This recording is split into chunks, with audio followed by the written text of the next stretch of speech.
Today we're going to talk about the 18 warning signs of kidney damage that you can actually see on your body. I just want to give you some quick basics just so you know what the kidney does. Both of the kidneys are deep underneath your rib cage and they have a little adrenal gland on top of them, but they're not just filters. If you take a look at this, I don't know if you can see this. If you take a look at a little cross section of the kidney, you'll see that there's just a bunch of tubes that kind of go up and down and around. And each filtering unit of the kidney is called a nephron, with a super concentrated amount of little capillaries that are in this little bundle, this tiny little nephron, which is literally the size of a speck of dust. But if you stretch out all of these capillaries in these tubes, it comes out to like 1 to 2 inches each. And you have 1 million of these nephrons in each kidney. And the problem is, as you age, you start losing these little nephrons to the point where you don't necessarily feel any symptoms. Even at like 50% loss, your kidneys can compensate and actually start to enlarge. And you can have a lot of damage going on the kidney without really knowing it for some period of time. But I really want you to appreciate what the kidney really is. Or actually, let's just talk about what a nephron really is. It's the tiniest biological filter that ever existed, and it's super high energy. That means it has so much concentrated mitochondria because it requires a lot of energy to do what it does. Because literally per day, it has to filter 50 gallons of blood. Yet we only lose 1 to 2 liters of fluid every single day. So it's super efficient, and it's an amazing efficient recycler of amino acids, proteins, electrolytes, glucose. So it's very selective, very magical, super efficient. And as you really start to understand this kidney and how amazing it is, it might get you to think twice before eating that junk food because of what it does to your body. One of the earliest problems with the kidney that can be observed in the urine is protein in the urine. That means there's damage in this filtration unit and it's leaking fluid into your urine. And there's actually been a home test that you can get to pick this up. It's a test that measures albumin, which is the protein part, creatine ratio, and it gives you a measurement, okay? And you want that to be below 30 milligrams per gram to kind of detect what's going on way before other symptoms might exist. Because as you know, there's a lot of people that have advanced kidney disease in this country. A lot of them are on a waiting list for a kidney transplant, and there's just not enough kidneys to go around. And so then they end up in dialysis, which the prognosis for that is not too good. So there's different stages of kidney damage. You have stage 2, you lost 20% of the nephrons, stage 3, where you lost 60% of your nephrons, and then stage 4, you lost 85% of your nephrons. And at stage 5, which is the most advanced kidney disease stage, you lost almost all of your nephrons. You have like 5% left. So 95% of all those nephrons, those filtration units, are gone. So it's something to put on your radar just so you can actually identify if you have a problem with that. And I'm going to show you what to eat and what to do to reverse it. Because if you catch it in time, you can reverse it. But if you don't catch it in time, if you get into this later stage where there's fibrosis, I don't think you can reverse it. So the only solution is a kidney transplant. So what are some things that destroy the kidney? Well, at the top of the list, you have something called ultra-processed foods, which is a combination of refined sugars, refined starches, and seed oils, which makes up most junk food. And it's going to create inflammation. And then the body's going to compensate and try to heal and develop scar tissue. We also have more forever chemicals nowadays than we've ever had on the existence of this planet. It's called PFAS chemicals.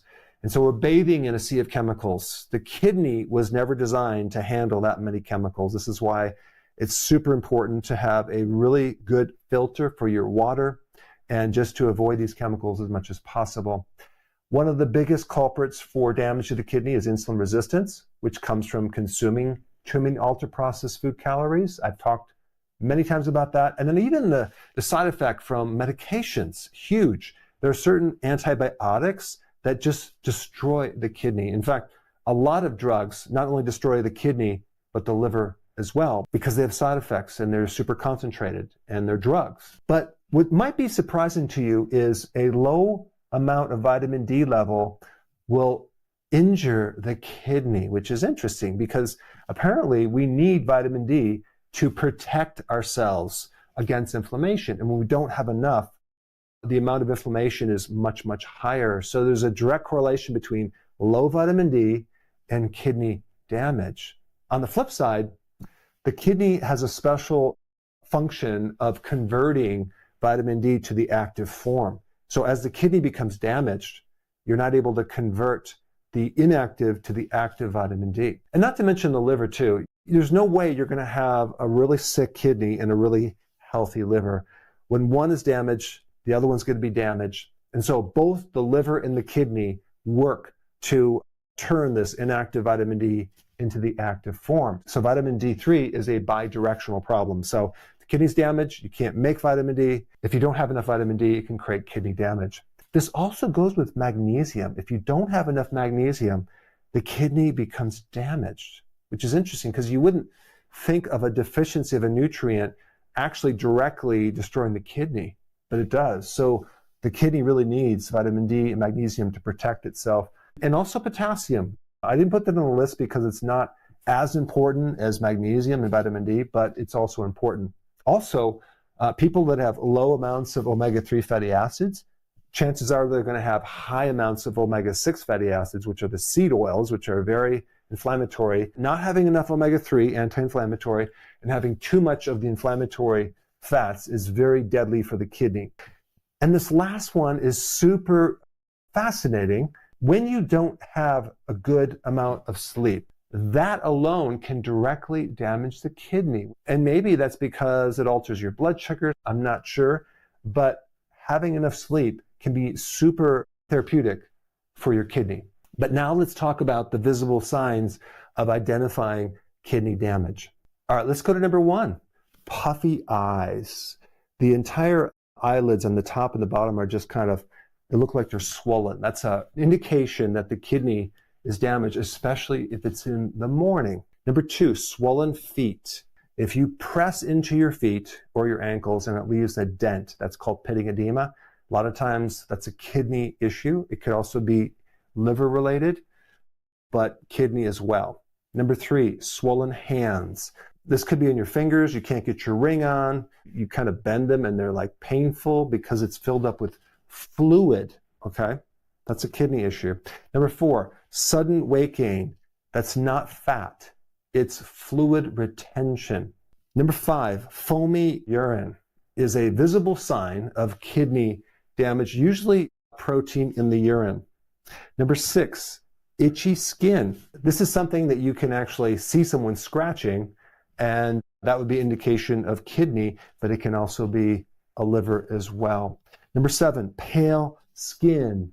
When the kidney's not functioning correctly, your entire circulatory, your blood system is going to be off. And so you're not going to have that healthy glow. You're going to look pale and kind of sick. Number eight, dark circles underneath your eyes. That's kidney issues. Number nine, you bruise easily. This could also be a liver problem, but it can also be a kidney problem. Number 10, dark urine. I'm talking about more like a darkened amber type color. That could be a kidney problem.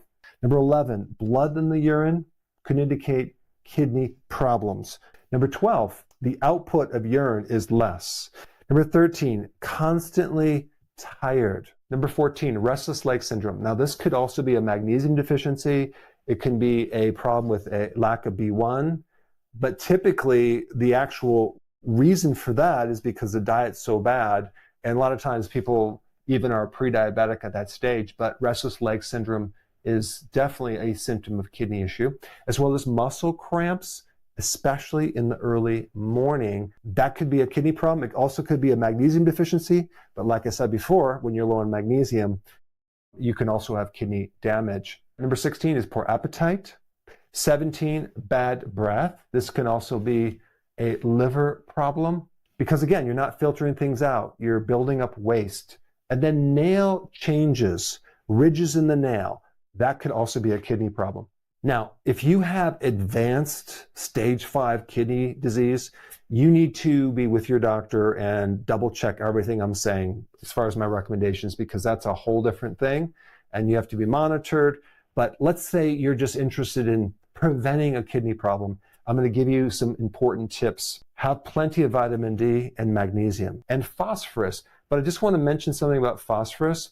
The real damaging phosphorus is the stuff in junk food like Coke and things like that, because that phosphorus is absorbed like 100%. It's a different phosphorus than you would get in other foods. Omega-3 fatty acids, like from cod liver oil, super healing for the kidney. And then also, you've probably been taught, don't consume high protein because that's going to destroy the kidney. That is not true. In fact, there's some interesting data on type 1 diabetics consuming plenty of fish and even dairy and improving the filtration rate of the kidney. It's the high sugar and refined starch and refined seed oils. And also this idea of salt. Salt doesn't destroy the kidney, but if you have kidney damage, you probably shouldn't load up with a lot of salt just because it can't handle that as an electrolyte to filter it out. So you don't want to overload it. Vegetables are great for the kidney. Green tea has been shown to improve kidney function. There's some hardcore data that zinc can actually help kidney function as well. And also a product called TUDCA, which has to do with improving parts of your cell to take the stress off the kidney from working too hard. So that's interesting. It's a type of bile salt. And curcumin in turmeric can actually reduce inflammation. So now that you know some of the symptoms to identify a kidney problem, the next most important thing to understand is what to eat to fix insulin resistance. And for that information, watch this video right now, this one right here.